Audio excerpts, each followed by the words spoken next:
Well, look who signed up for another episode of my tier list.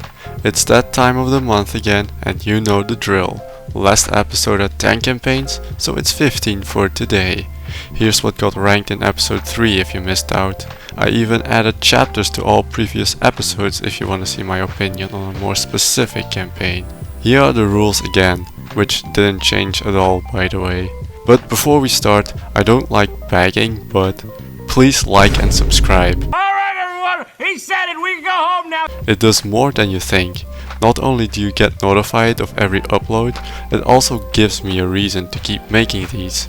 If that first part didn't do great at all, then you wouldn't be watching this at all, because it simply wouldn't exist. As of writing this, the channel went past 100 subscribers, pushing me to 3 digits, to which I must thank you all. Now the most logical step is to push for 4 digits, aka 1000. So press that red button if you haven't, and let's get this show on the road again. Starting off with...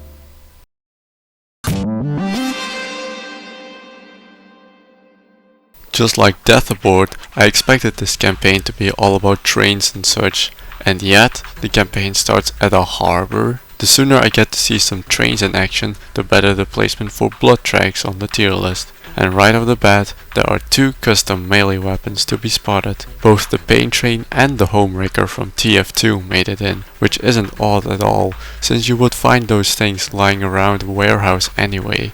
The first event requires you to lift up a container with a crane, just like in The Last Stand. What I didn't expect is that I had to use the remote a second time in order to raise the container. Now go through another warehouse and the safe room is right outside the window you exit through. More industrialism awaits in the next chapter, where there will also be some nice tier 2 weapons for the upcoming journey. Well, that didn't last long. Now we're in the forest. This section can be tricky if a boomer attracted a horde because, well, your vision is limited around here. If you're drained on supplies, then there will be more in these houses before you have to make a choice. Check out the small infrastructure down there or stay on the high ground for an advantage. Like the greedy bastard I am, I wanted more than I could hold and decided to give up high ground, which could have been punished by incoming special infected. After a while, I decided to give the pain train a run for its money because the homewrecker is a blunt melee weapon and therefore less effective.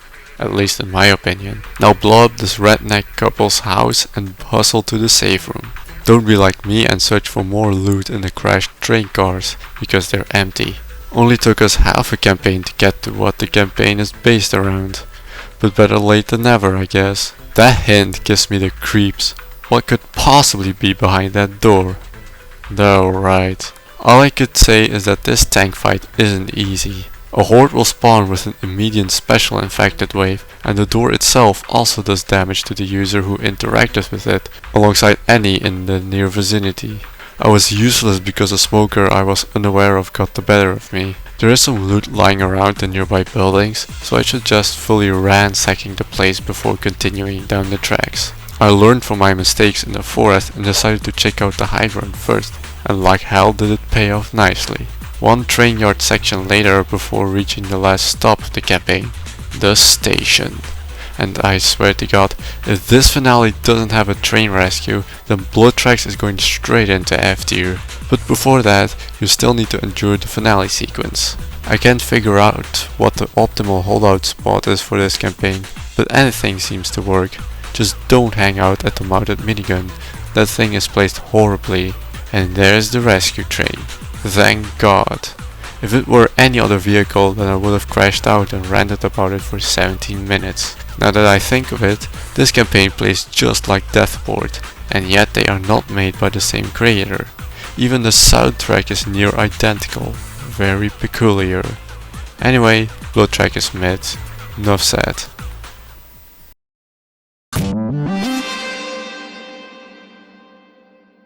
Wow. Someone's going all in on the natural setting. I might be in for a wild ride. The setting of chapter 1 already goes through the roof, or maybe it's just the fact that I really like seeing cliffs and canyons. There's also some banter between the survivors at the start of the chapter, which is nice to see. What I don't like is that this ladder is easily campable. After the path is burned, the first sightings of helix can be spotted in this small cabin. Seems like some sort of counterpart to Black Mesa. Now it's through some shit water and drainage pipes until you see an NPC hanging around the safe room, which will give the gang some more info about what to expect in the following chapters. Time to leave the sewers and head to Helix's research labs, but first we need to cross whatever this contraption is supposed to be. And who the hell is that? Started from the bottom, now we way up. Let me quickly complain about this spot where you can get stuck with no escape options other than no clipping back out. Anyway, inside the meat grinder are two custom melee weapons, an arm and a foot.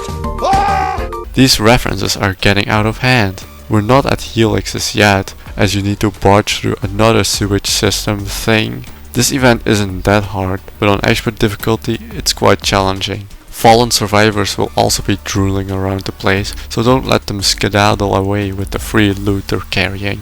If this doesn't indicate that you're currently in a research site, then I don't know what will. So far it doesn't amaze me, and I'd rather want those cool nature sections back. At least this event where you blow up one of the large gas tanks is pretty neat, but it's hard for the boss to navigate through since you need to crouch under the fire. Looks like the arm and foot weren't the only custom melees around here, as this reinforced concrete is usable in combat as well. Something tells me we have yet to reach the center of Helix's research facility. Maybe chapter 4 is the place to be. This is more like it. There's even a little message coming from the intercom, but it glitches out every once in a while, all while the survivors discuss Helix's morals. This chapter houses the hardest event in Redemption. The scientist in distress wants us to reboot sequence 2, which will reset and close all the doors. But to popular disbelief, the survivors activated sequence 1, which sounds an alarm, and every door will open up. Well shit. Now the infected can come from said open doors, and they also drop down from the vents. It's the perfect recipe for disaster. After the reboot is done, you can explore more of the facility. Ha! I guess one more custom melee won't hurt, but a car exhaust is not what I expected. At some point there will be a crash sound. Looks like we won't be rescued by air today. Gotta rely on a different escape method. Although what would the escape vehicle be in the research facility? Maybe another train just like in Black Mesa Fallout? Only time will tell. I'm not a big fan of this bit where you circle around this electricity generator. Apparently you have to wait for a moment in this room with a safe room door until the floor collapses, and only then you may commence forth. Looks like my prediction was right. There's a train on top of the turntable. What's even better is that you stumble upon another scientist who's alive. Just hold out until the turntable did its job and there's a double tank spawn. How original. When the table is in the correct position, the hydraulics fail to cooperate, so our scientist friend helps the gang by throwing down oxygen tanks to fix the system. Sounds like a scavenge event with extra steps to me, but unlike any other regular scavenge, no tanks will appear at all and you only need 3 of them. Just like with Blood Tracks, I felt similarities between the campaign I'm currently playing on and one I've encountered in the past, only this time Redemption reminded me a bit of Black Mesa Fallout, only with way less gimmicky additions. It's only right to place Redemption next to Black Mesa, but I'd prefer Helix's awesome experience over Black Mesa's, because its gameplay is more consistent, and the fact that I can't count pixels on every texture unlike in Fallout. This will be the only time I'd prefer greenery over the sandy desert.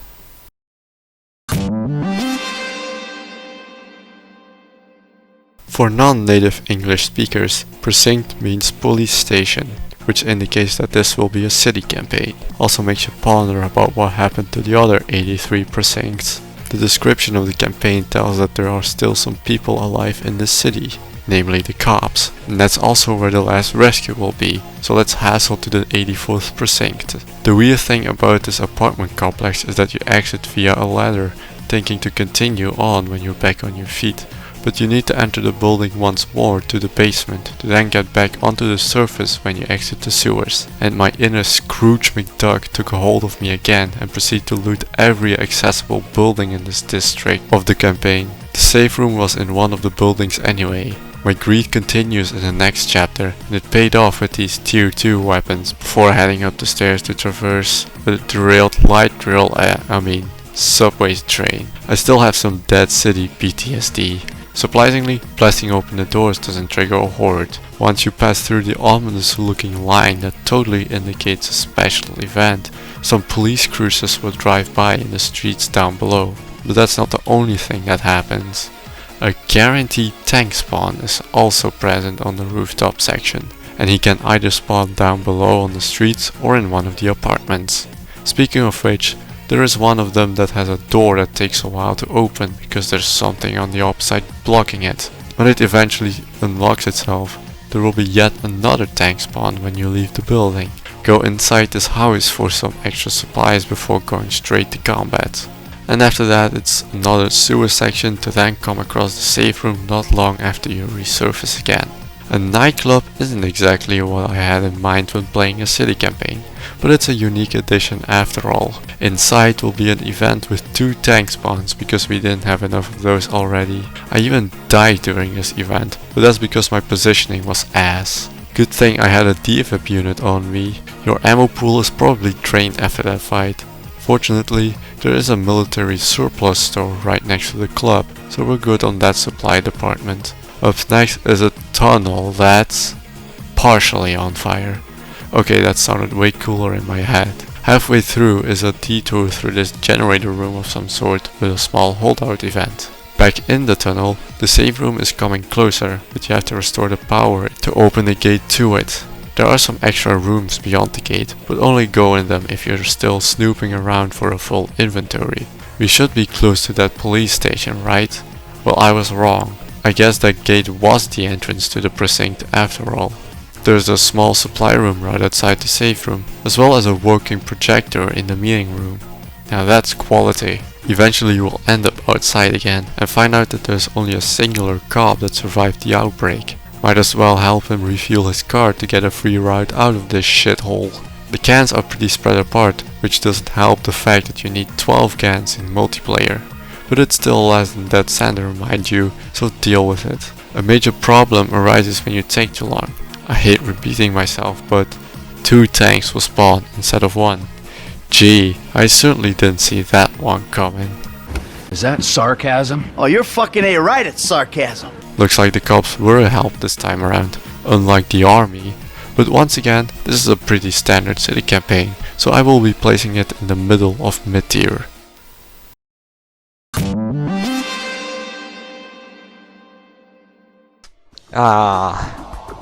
The infamous City 17 from Half-Life 2 Episode 1. I hope this will be a more fun experience than Ravenholm, although it's a city.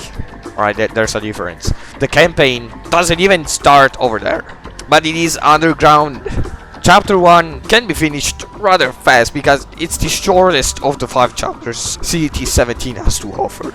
It's just this tunnel with some cramped stair sections and that's it. Chapter 2 has an event right outside the safe room, where you have to scale the parking in order to turn off the alarm. Zombies will still be coming to a short while anyway. The action doesn't stop there, as you need to take the elevator to the surface. This little cabin is a decent holdout spot if you have a jerrycan at your disposal. A chainsaw will also put in some work if you found one on the way. We're finally in the city, and just like I imagined, it's one big shithole. Even the Citadel can't be seen anywhere, which is a war crime on its own, and it's raining with occasional fucking thunderstorms. Just like in Ravenholm, the intersections are really claustrophobic and perfectly fit for special infected ambush points. There is another holdout event right before the end of chapter 3, but it's generic. You know, enough to talk about it in extreme detail. But if the time calls for it, you keep heading through some more buildings, and some more, and some more.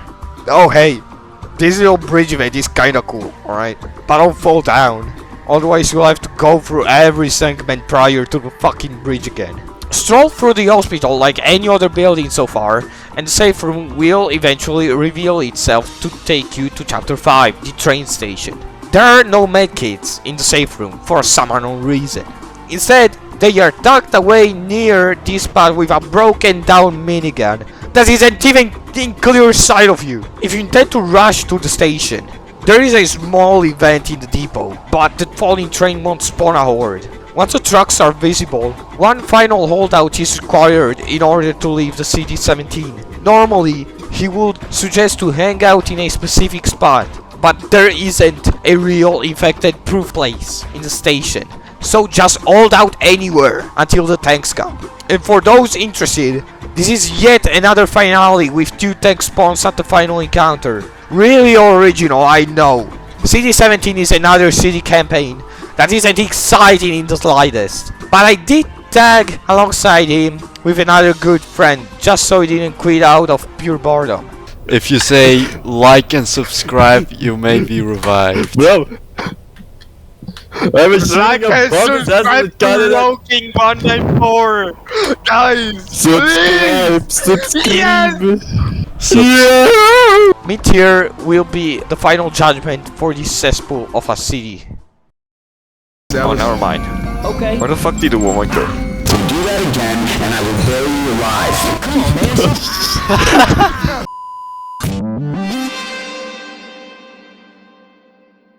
I hope this campaign will have more trains in it than blood tracks, since they both endorse the same concept. The final destination of the survivors is already set in stone when a voice from the radio asks for help at the train depot. But first, there's a small nature section before heading into the warehouses and mild industrialism. I bet there's a lot of supplies to be found in these containers, so I'll take a peek inside whenever I can. Man, I've never been in so many warehouses in my life. A common thing to come across in Fatal Freight are small rooms that deviate from the main path with a small amount of extras inside. And here's the first event of the campaign.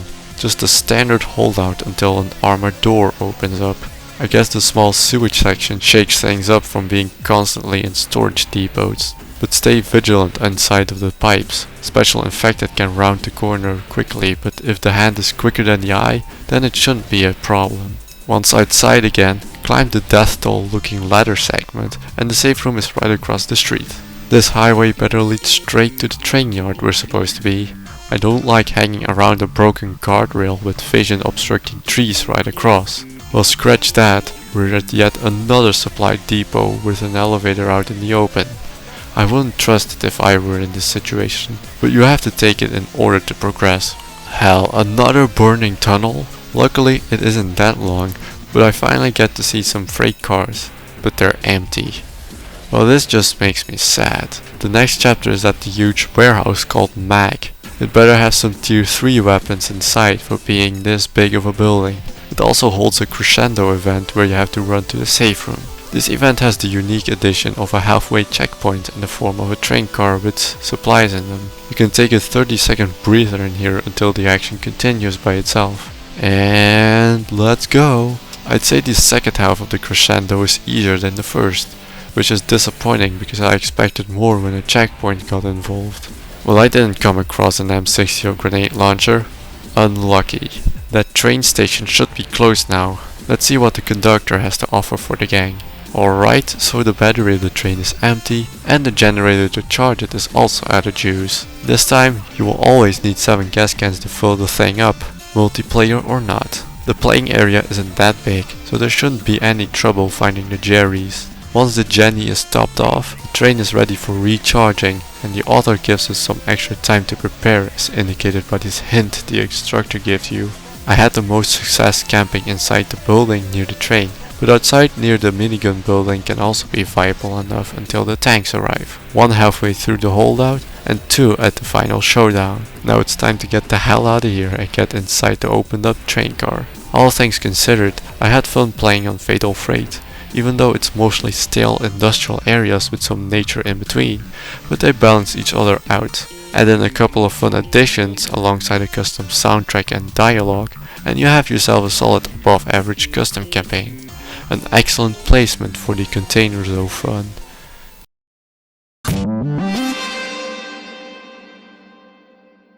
Before anyone asks, no, the Mexican filter doesn't come installed with this campaign. My shaders only amplify the effect of it by a lot. Actually, I'm not sure if this campaign takes place in Mexico. Anyhow, welcome to the Undead Zone, where some lunatic on the radio tells you that the mission you have been sent on is a death trap. But I've killed enough of these mutants in the past, so how bad can it be? Oh, he also has a name. Jake. And he has no last name. This guy is quite the auto-thaumaturgist. First you head to the mines where 2 horde events will be waiting for you. One at the entrance and another one halfway through. The hordes at the second gate will stop when you reach the water, and the safe room is at the other side. I like this part of the campaign, but that's just me being a sucker for cave sections. And here's the town Jake told us about in the intro of the campaign. It's just a lot of twists and turns with some elevation changes alongside better weapons.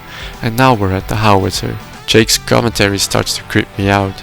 He's more paranoid than the average TF2 player. Just relax, book it to the church and you'll be safe for a small while. Although this part where you have to hold down the door when a horde is present can be difficult if you're tackling the Undead Zone on expert difficulty. The safe room will be in the wine cellar of the church. Judging by the title of chapter 3, we'll finally be heading to what I was looking forward to, the desert. Although I imagined it being less rocky and more open. Ah, that's more like it.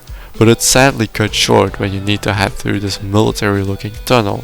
We're going to some sort of military complex now, I guess. It's littered with loot anyway, so I don't complain. I hope there will be more of those open desert sections later on. Well, that certainly doesn't look like a Mexican flag. Maybe we're somewhere in Nevada. Hell, I don't know. I'm just guessing blindly. This big base seems like the spot to look for a safe room, and my intuition was correct, as it's a bit downward from the base through some sewers. The complex didn't end there, but be sure to check every room if you're low on supplies, when that desert trip didn't end up according to plan. This elevator will take you back topside, then Jake comes back on comms to tell you that the data he wants is located inside that building. Well, don't just stand there, haul ass! The sooner you get the data, the sooner you get to leave this barren place. Although I wouldn't mind staying for a bit longer. After the data is secured, head back from where you came from and keep following the road. The safe room will be in that building. Too bad this campaign is almost over again. Let's see if the finale is somewhat lengthy. This outpost seems to be the gang's last destination in the Undead Zone. Jake's dead. I don't blame him. Have you seen what's inside the room his corpse resides in? It's basically Church Guy 2.0. He also got bit in chapter 4 when you collected the data. Now he will get us out of here only because we have that data. This holdout finale is still the standard procedure, but I suggest holding out in this office area for maximum survival chance. Don't get unlucky and get a tank spawn near the ladder to the helipad, and you're saved. Unlike Jake, no last names. This finale would have been more fun if that tower was also accessible to the survivors, but no can do. The setting of the Undead Zone is my preferred scenery, so there's some free bonus points, and the gameplay was also pretty fun, alongside the western sounding ambience, and somewhat schizophrenic person on the radio. Those factors alone make the Undead Zone a pretty awesome experience.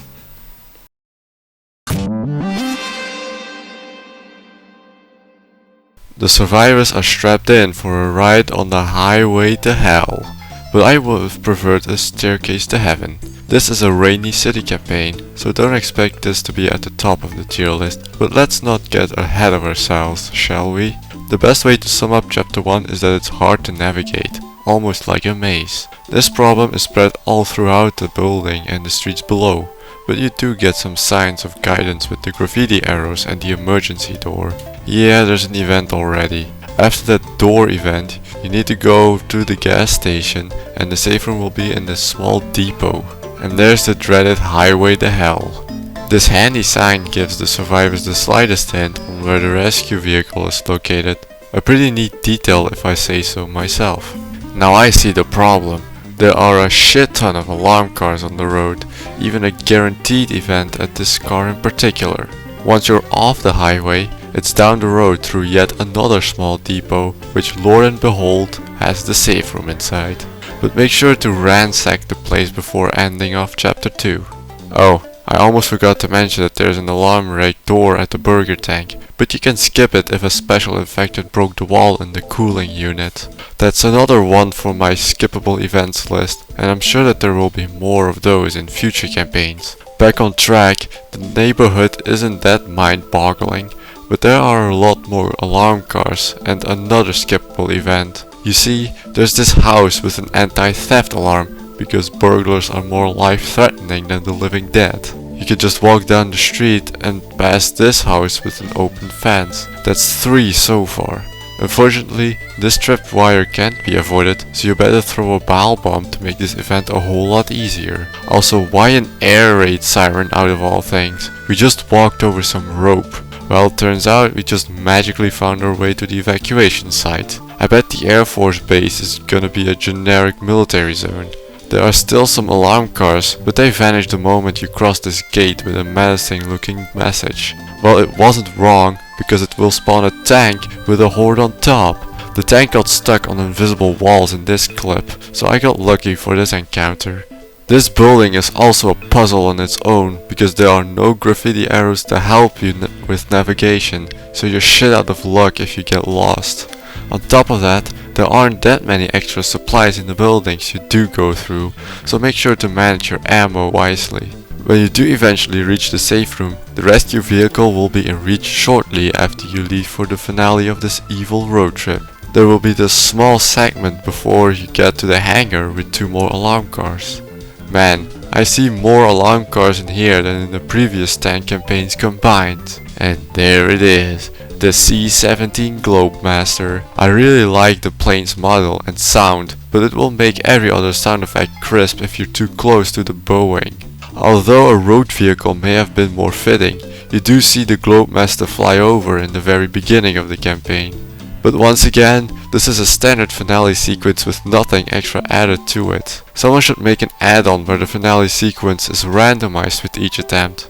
I would be up for it. With that said, it's yet another mid experience for me. At this rate, I'll have to reduce the image size even more because of how flooded mid-tier will be at the end of this series.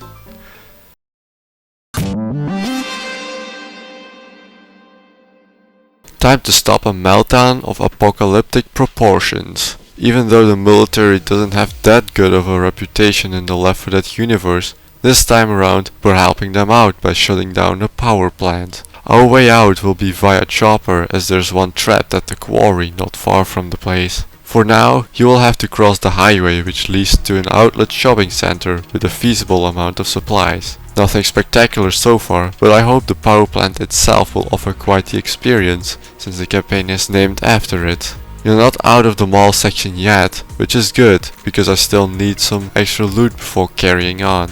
Well, this gun show does make it easier by having all these better weapons and guaranteed laser sights. Not far from it is an event where you have to drain the water to continue. Nothing out of the ordinary. At the end of the chapter is this cinematic bit where a bridge collapses, resulting in a big explosion, which surprisingly doesn't attract the horde to your location.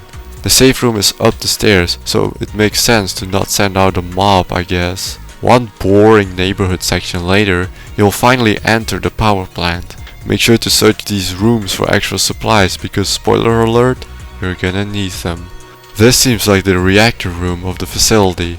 Now to shut it down. It looks like someone is in the control room. Oh, for fuck's sake, this idiot set off a meltdown and the incoming hordes also don't help clear out the situation. As the first wave is cleared, a tank will smash itself into the control room and killing whoever was inside. And now he's aggroed onto the survivors, all while a second wave of infected has hit the vicinity. When you're done with the tank, shut off the reactor before everyone dies down there. Well, shit hit the fans rather quickly in that short amount of time. Hey, wait a minute, it's Mac again, the same company who owns the large warehouse in the Fatal Freight campaign. I didn't know these two campaigns were connected to each other. Or maybe they aren't. I'm taking wild guesses again, like usual. Continuing forwards, the gang's mission has been accomplished and now they can get out. But first you need to find the quarry where the helicopter is waiting. Okay, never mind, here he is. But he can't land on the parking lot because it's too dangerous, so he redirects the group back to the quarry. He even drops an item for your future troubles. Now it's through some more sections of the power plant until you reach a train. The path is blocked and the only solution is to release the brakes on the locomotive to break the wooden planks blocking the path. A horde will also be present during the sprint to the safe room. Some hazmat guys will be in the final stretch, so throw every bile bomb you see to ensure a guaranteed checkpoint. Finally at the quarry, and the helicopter is nowhere to be seen. It turns out the pilot went to refuel the chopper before picking up the gang. In order to get rescued, you need to get to that platform with the spotlight. The truck killed the power line, so I'll have to use a generator in order to make it function again. I mean, how hard could that possibly be? Oh, I gotta stop jinxing myself. The same truck's engine explodes and alerts every single zombie in the area. On top of all that, the generator's crank is missing. A spare one can be found in one of these boxes, but if you get unlucky or take too long, a tank will spawn in. After that crank has been installed, you may hold out like any other finale and wait until the generator is topped off. This is indicated by the hint the director gives you. Now crank that soldier boy to open up the gate. The last sprint of the campaign is now active and yet another tank will spawn if you're too slow. This could be caused by the fact that a container is blocking the path and the crane takes its sweet time pulling it up. Trust me when I say this, but try not to get smacked by the tank. For obvious reasons. Well, that was fun, was it? This is another unique location to make your Left 4 Dead 2 campaign around, and I like that. More authors should do that and not make the most generic city campaign that everyone has played already. Yet I still felt like I was playing in a bland cityscape for some reason. I'll put it in above average, but I might change its placement in the future because Energy Crisis definitely deserves its praise.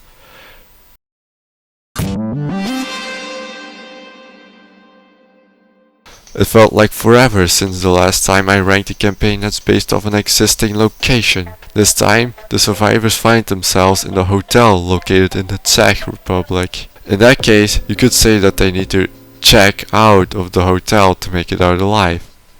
My god, that was a bad pun. The chapter doesn't end at the entrance of the hotel, but it goes on for a bit longer.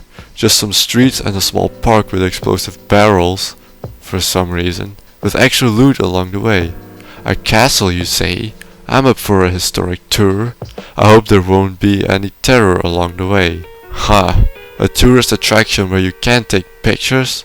Well, that's a first. The castle's interior is pretty disappointing because it's just these flights of stairs, only to end up in the sewers after the steep descent. I wouldn't pay a single dime to visit this place, given the fact that the tour ends in the sewage system of the city. Maybe there would be more interesting sightseeing spots further into the campaign. This old town section is calm until you reach the town square. There's a holdout event with a conveniently placed 50 cal turret. So, whenever there are too many zombies for your liking, then you could throw a bile jar. There are infected hazmat suits that have a chance to drop another, so it's totally worth using one in this event. And the turret is angled down a bit so you can fire in some directions that were previously impossible if it was positioned upright. The segment after the burnt down path can be chaotic as the special infected spawn rate is bumped up for a while. Another narrow section later and you may slide down into the subway tunnel for a checkpoint. I'm already bored of this place. Let's get out and move on to a more fun location. But we have to escape first. The highway will be the gang's saving grace as it will lead to the designated evacuation zone, namely a train station. This part of the city's layout is confusing. It would make sense if an airliner crashed down, but a skylift connected to a random rooftop and office building is beyond my comprehension. They also loop around a bunch. Luckily, there are some graffiti arrows to break the cycle if you would fall into one. Now it's time to take the last train out of the city. No fancy gimmicks are present in this finale other than the standard routine. Some holdout spots are above the stairs you took to get to the radio, or beneath it will also do. The turrets are placed in bad positions like always. The bloodstained carriage is frightening, I know, but it's the last train to get out since we missed the plane that took off moments before arriving at the station. Even though this campaign is based on an existing place, I found it to be a mid experience with nothing remarkable happening at all. I guess not every quote-unquote real campaign can be as high quality like Daybreak.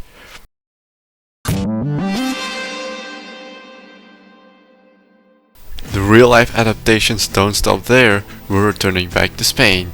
After that playthrough of Barcelona, I had high hopes for the third most well-known city of the country. They were even higher this time around because I've actually been to the place myself, and it was nice to recognize the landmarks during my time playing this. With that said, this campaign is based off the old section of Valencia because none of that modern stuff is seen anywhere. Which is a shame because it would have had a lot of potential. Maybe some sort of sequel could take place over there. This is some free inspiration for the mappers who are watching this. The first landmark is not long after you leave the sewers from the apartments, namely the Tour de Quart. This part has some RNG attached to it. Sometimes you pass through the giant gate, and otherwise you would just go around it like in this background footage. The church holds a holdout event, if it actually worked, because somehow the giant propane explosion doesn't attract a single infected to the place. The event in the military post does work, but the gate moves fast enough to go through while the hordes are still active. But you can handle a bunch of infected while rushing to the safe room, right?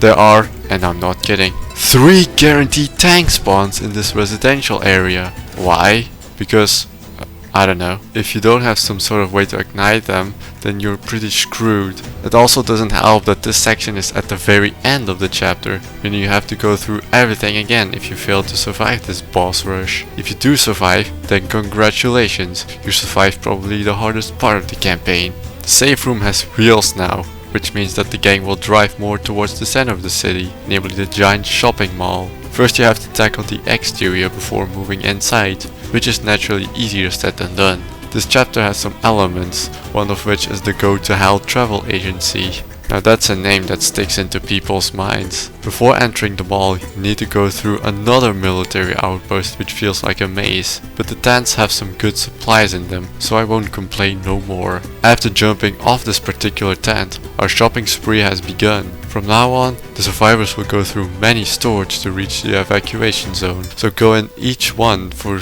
extra supplies. The central pyramid is also a store, a music one to be specific. It's playing loud music once you enter, so turn it off before a ton of uninvited guests appear. And after that, the exterior has been dealt with. Take a quick stop at the pharmacy located next to the Smart Asses Glasses store. There are medkits, pills and adrenaline shots inside. 4 of each. Now your journey through the interior will go smoothly as ever. Well, not every shop has open doors, so you'll have to deal with the ones that do offer some service to its customers. The same event from chapter 1 makes its return near the show car. The best spot to deal with the hordes is near this escalator. This mall is spacious, but the authors turned the path into a cattle pen instead of open exploration. I'll deduct some points for that. One more problem I have with this chapter is that the ground floor is entirely dark in the second half of the shopping center, which can be problematic as 2 guaranteed tank spawns are waiting for you in Capels. I knew the presence of that generator was no good.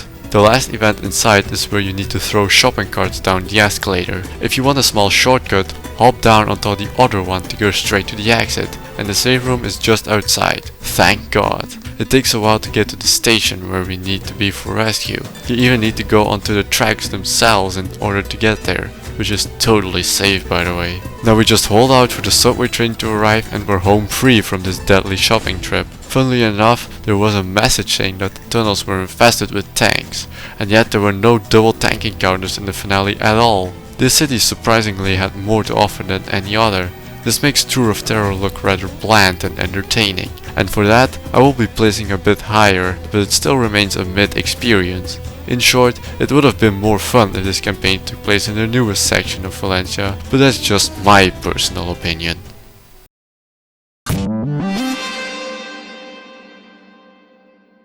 It's been a while since the crew visited the United Kingdom. It will take quite a while until we encounter the next real-life campaign, but the Bloody Moors was quite the experience, so I'd figured this English experience will have the same thrill, right? The neighborhood doesn't hold a special element, but there is this nice interaction where a chopper flies over, only for it to crash moments after being spotted. There's a weird addition where you can choose an optional longer route throughout the house into the sewers, but just going over the streets is faster either way. Maybe the street gets blocked off during other attempts. This big parking lot is just a big cattle pen, and now it's across another long street to reach the safe room. Chapter 1 already leaves me disappointed. Maybe the park will offer a fun experience. I'm expecting lots of nice scenery and nature in here. and not this metallic prison filled with infected containers. This chapter also isn't the biggest because the safe room is near the end of this crescendo event, which can be quite difficult. But there will be extra supplies in this bar when you enter the park's safety zone. Nothing is really safe in a zombie apocalypse scenario if you really think about it. This campaign also took longer to complete because I like reading the various signs scattered across Salthell Park. A nice detail by my standards. See? I told you it wasn't safe. There's an entire airliner chilling in the baths. Yes, it's really called that. It looks like reading signs has paid off yet again. Now the gang knows where the evacuation point is. Although it would have been even cooler if the map of Salthell Park was upscaled a bit better, then I could spot the place on the map. One weird thing about the boat ride across the lake is that the boat louds its horn for no reason other than alerting the nearby infected. And here's another section that sours my milk. Going through crop fields isn't fun because I can't see a damn thing. Luckily, a searchlight will be near the exit of the field, but it doesn't help that the field is protected by an alarm. It even lasts until you reach the safe room. You better follow those graffiti arrows, otherwise you'll have signed up for another tour through the park.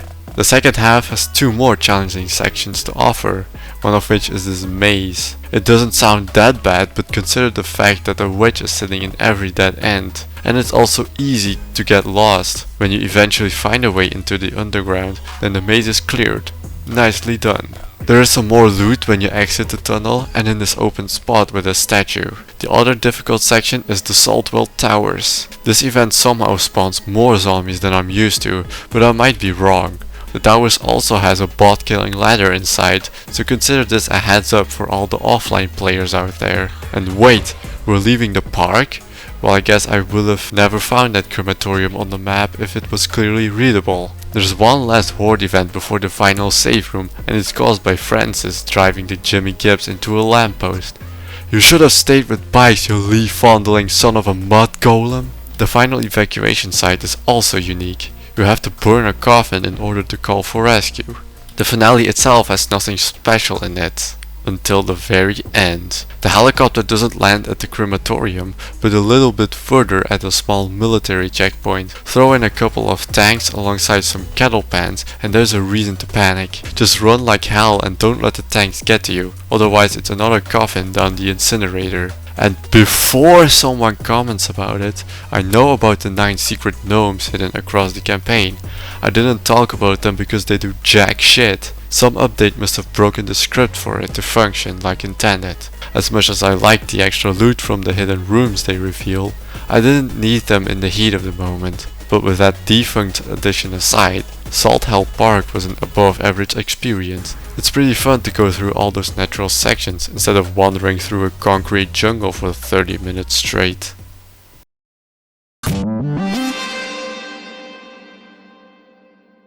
Learn the campaign in co-op? Play it in Versus? Don't tell me this is gonna be another set of garbage chapters made exclusively for Versus. If that's the case, then I know exactly where to place it. But let's not get ahead of ourselves. They say not to judge a book by its cover. This campaign offers a lot of verticality, which is a change for everyone that's used to the normal linear and horizontal gameplay.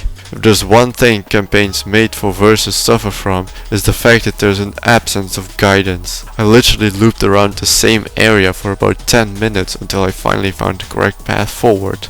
Complaints aside, this industrialism is somewhat interesting because again, it's vertical instead of horizontal. There's even an event inside a tower full of machinery, with the safe room around the corner when you exit the tower. Well, what do we have here? Some split paths. Wow, there are a lot of them. I guess that's infinite replayability right there. When you're out of that industrial sorting facility, or whatever that building is supposed to be, the gang is back onto a standard road that leads to a house I want to live in if I could ever afford one of these properties. I don't know, the giant glass window on one side of the house seems like a unique addition to any residency. Anyway, there's another split path when you leave the house. In this case, I suggest going right because then you won't have to deal with the water. But you will die of fall damage if you fall off. This watermill section is pretty cramped, so claustrophobic people will have a hard time surviving this segment of the Gorges. I like what they did with the path. Instead of going through like normal, you have to go over the roofs of some buildings in order to progress. I'll give the author that. After a little while, you will arrive at an outlook point where the safe room is located. This place is somehow more cozy than the house in the previous chapter. It even has 3 arcade machines inside. Alright, let's just hold out here until the end of times. Just kidding. There's an even cooler location ahead of the large log cabin.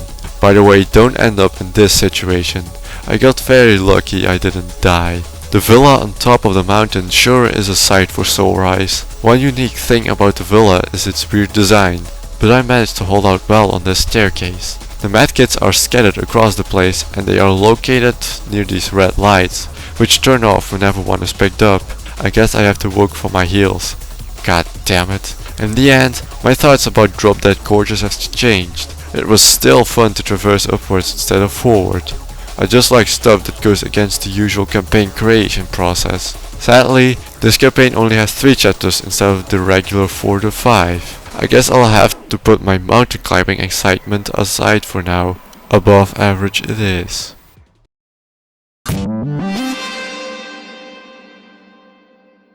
If it isn't the zombies that try to destroy the world, it has to be the horrors from outer space. This is another overly long campaign, but unlike Sector 74's 16 chapters, Invasion has 10 and they all take place on various official campaigns, so I know what to expect from each location.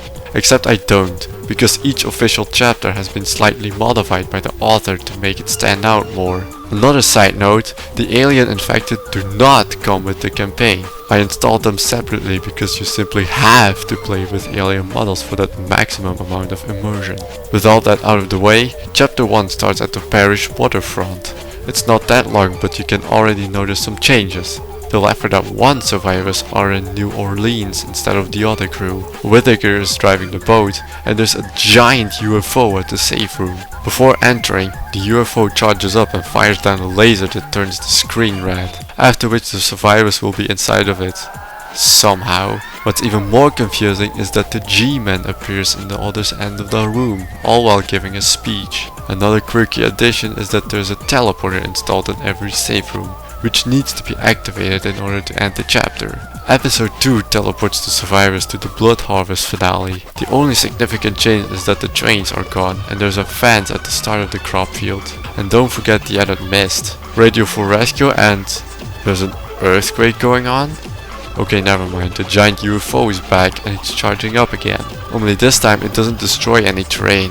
It spawns in 2 tanks. There are enough supplies to deal with them in the farmhouse, so no big problem. It might be a bit more difficult on expert difficulty, but I know how to handle them.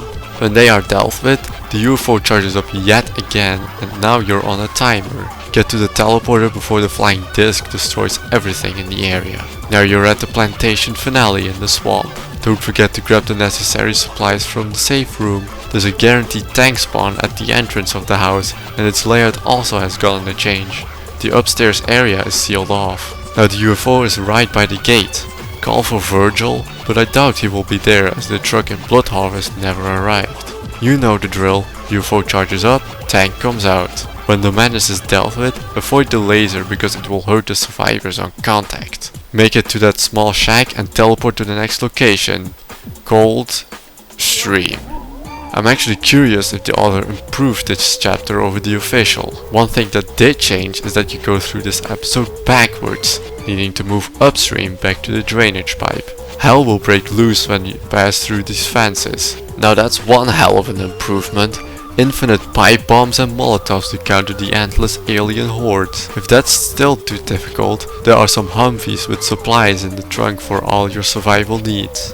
Once you reach the safe room, you can open up the bunker door, but you will be abducted by the same UFO that's always there for some reason, instead of teleporting to a new location. The interior is one death trap. These crushers are not bot friendly, so I made them wait back at where we spawned in. In an attempt to escape, I spawned in a tank. Oopsies. After he's done for, you will get transferred to a new location.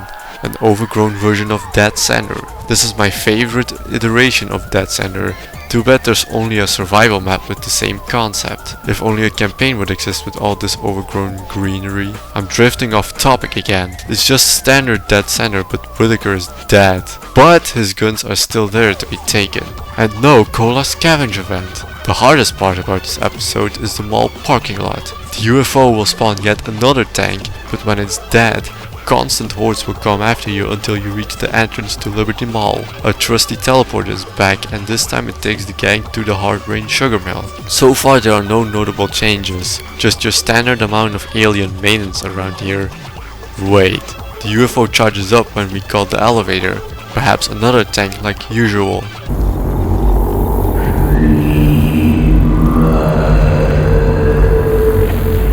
Oh. Well, the Nihilanth is now also a part of the invasion. At first it summoned some strong wind, but nothing special. After it stops, it will spawn in a tank at this location. Pretty handy indicator to make the fight more fair. When the elevator arrived, it's a rush to the Ducatel gas station and the teleporter will be inside. Next on the list is Death Toll's boathouse finale. The only alteration in here are the giant UFOs in the city skyline and the one flying above the house after calling John and Amanda Slater. Now this is what I meant with a randomized finale sequence. 2 tanks encounters in a row and then a horde afterwards. It's way more fun. Well, that red beam doesn't spell good news. What happens now? I realize this moment may not be the most convenient for a heart-to-heart. But I had to wait until your friends were otherwise occupied. That's why I must now extract from you some small repayment owed for your own survival. I wish I could do more than keep an eye on you, but I have agreed to abide by certain restrictions. Well, now listen carefully. Prepare for unforeseen consequences. Okay, now we're suddenly in a helicopter that brought us back to the parish. While flying under a UFO certainly wasn't the brightest of ideas, now was it? It seems like New Orleans hosts the heart of the invasion, since there are intergalactic frisbees all over the place. There will be another tank spawn at the alarm tower. Other than that, run to the safe room under the bridge. But wait, the teleporter isn't here. It's instead in a secret hideout with Alex fans? Man, what will happen next? I'll tell you, you get teleported to the roof of Mercy Hospital. Let's hope the helicopter pilot actually shows up in this finale instead of another UFO. Whoa, shit! I just summoned the mothership, didn't I? And the Nihilanth is back again. It will start spawning tanks again in various places on the roof with, again, some nice indicators. If those wouldn't exist, I wouldn't have enjoyed this boss rush that much. At some point, there will even be 2 active at the same time. And the last spawn has a slow motion effect to it for that extra cinematic immersion. These alien tanks are some real bullet sponges. When it's over, the Nihilanth will draw the survivors to itself and abduct them to the final episode of the invasion. Well, I guess I'm dead now. But wait. G-Man to the rescue! Luckily there is an infinite amount of defib units over here, so I could revive the bots and not solo this entire chapter. Hey, what does this button do? Oh look, it's the not so flat Earth with the mothership hovering above it. Well, the gang has failed to save the Earth. Time to avenge the planet by killing the Supreme Leader. Oh look, Alex is also here. Time for a last stand against the plague from outer space. It will do 2 attacks. Either spawn special infected or use a deadly laser attack.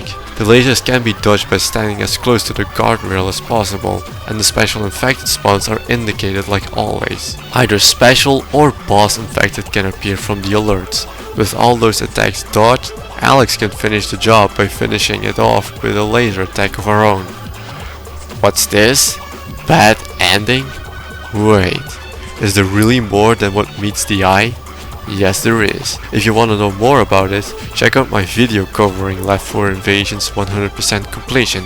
because if I were to talk about it in here, then this section would be longer than I'd liked, and I have no idea what the current runtime is. With that aside, Invasion is an awesome campaign that shakes up your knowledge about the official campaigns with an added storyline like no other.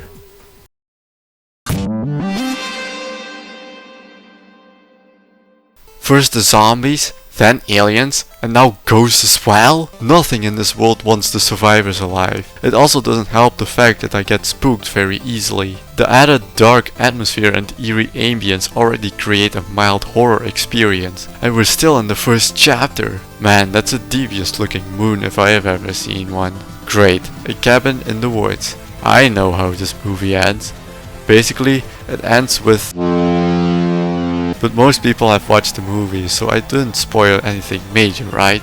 A bit further from the cabin is a mine section with some loot if a tank so happened to spawn over there. Not far from it is this bridge which isn't... Wait, future editing me, what the hell was that? Now I'm already freaked out, and we're not even halfway through. I wouldn't want to know what the highlight of the campaign has in store for me. Back into the underground, the save room will be waiting at the end of this dark sewage section. The creepy steeple isn't that scary, other than that upside down cross. Just like that graffiti in the save room said, when the steeple rings its bell, lock and load. Get to this bench for tier 2 weapons before the horde arrives. This small town marks the halfway. Oh hell no. I've already had enough of this. Not far away from the place is a storage place with a laser rigged alarm system. What is that doing here? Well, it makes sense considering that path leads to the mansion safe room. Mansion. Haunted mansion? I thought I was playing Left 4 Dead 2 and not Luigi's mansion. This place is haunted to the brim. Micro jump scares, doors that close on their own, creepy laughter, and paintings that can change their appearance. Oh man, it's been a long time since I've been this scared while playing a video game. This place got me the heebie-jeebies. I unironically speedran this chapter because of how frightened I was. I even skipped every room with supplies inside. That's how serious it has gotten. Now I just gotta get out of here. Luckily Virgil will be waiting somewhere out there. And now I gotta cross the woods again? These endless hordes don't got nothing on me. I will do everything I can to get away. To safety! A graveyard? A graveyard? Ah, forget it. There's the boat. Nothing else matters. Just get us the fuck out of here, boatman. Yeehaw! The author did a splendid job of providing, do I dare say, a decent horror experience that is only found in the haunted forest. Which is awesome in my opinion. Let's see if the last campaign of today is less fear-inducing than these woods.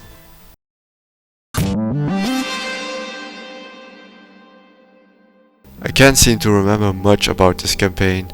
That means it wasn't that thrilling in the first place. The first chapter resembles the blockade and house from the 28 Days Later movie, and it's quite accurate if I have to admit. There is a horde event when you try to unlock the door, but the area is simple enough to hold down. The house itself is big and can feel like a maze when you're going through to find the ladders to access the other floors. In that case, the safe room will be on the 3rd floor, and the first ladder appears a floor below ground level. Another haunted mansion? You have got to be kidding me. Well, this doesn't look as scary as the one in the haunted forest. This looks more like a theme park ride than an actual haunted place. Wait, is that a dark ride vehicle? That means we're in the haunted attraction over at Disneyland Orlando. I finally get to ride it after being disappointed at my first visit in my journey to Splash Mountain. Well, that didn't last very long. The cart breaks down not far from the station. Hordes will also appear endlessly until you exit the ride. This end section proves that the haunted mansion was just a ride. Alright, on to the next one. Oh no, we're in the mines of Moria. I only have bad memories about this place.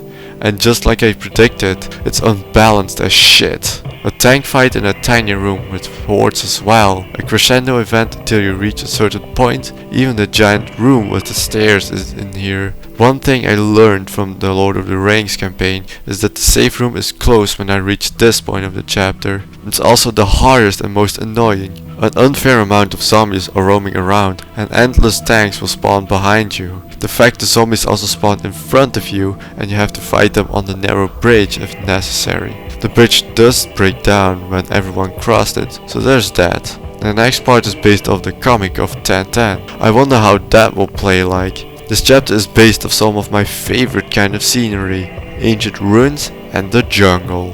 I especially love the jungle aesthetic, and this chapter got it right. But you're still playing in ancient ruins, so watch out for traps left by the civilization that built this thing. Oh, so that's what they meant with the deadly sun. Thanks, Charger. I wish more campaigns were made with this kind of scenery. Anyway, the finale takes place in the Evil Dead universe, where we finally get to escape from this awful nightmare. Okay, welcome to Trippy City, I guess. Look at those buildings. Let the alarm clock go off and we can wake up.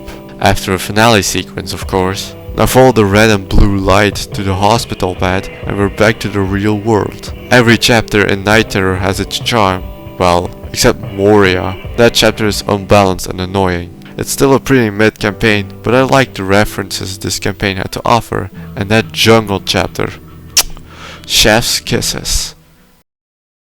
I have no idea how long this video is, but I'm pretty sure I exceeded the 1 hour limit I set myself. I underestimated the length of Invasion, but the rest had a reasonable length. If you made it this far into the video, then congrats, you are now part of the real dedicated people.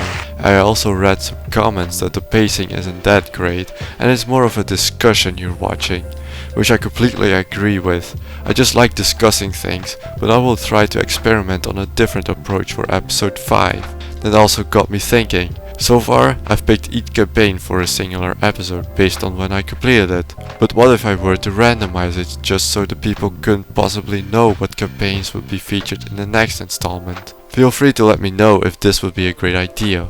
Also another shout out to Alexa Yo-Yo Pawns for voicing the City 17 section. Your work has not gone unnoticed. Now I've definitely ran out of things to say for this episode. The ranking may continue in the future. See ya!